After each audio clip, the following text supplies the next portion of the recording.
లో మహారాణి గారు హ్మ్.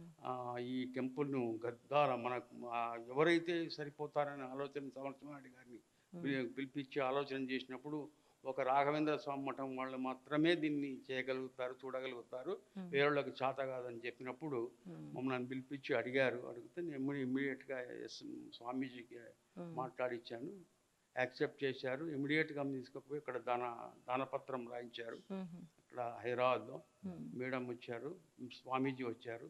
దానపత్రాలు ఏర్పాటు చేసి అక్కడ ఇచ్చారు. హ్మ్. ఆ రోజు నుంచి మేము స్టార్ట్ చేసినాము. హ్మ్. ఇక్కడంతా తార్నభూషస్ తీయడము, మా మొత్తం మా మంత్రాలయం మఠం నుంచి సిబ్బంది దాదాపు ఒక 100 మంది హ్మ్. సిబ్బంది ఇక్కడికొచ్చి మొత్తం దీన్నంతా ఈ విధంగా ఏర్పాటు చేసి, మొత్తం క్లీన్‌గా హ్మ్. ఏర్పాటు చేసి స్టార్ట్ చేశారు. హ్మ్. ఇక అక్కడి నుంచి ప్రతి సంవత్సరం ప్రవర్ధమానమై ఒక సంవత్సరం హ్మ్. కాస్త డెవలప్‌మెంట్ అయితూ ఈ కార్యక్రమాన్ని కొనసాగిస్తున్నారు. మేము శ్రీ చెన్నకేశవ స్వామి యొక్క ఆశీస్సుల వల్ల ఇక్కడ ప్రతి భక్తులు కూడా చాలామంది విశేషంగా వస్తున్నారు.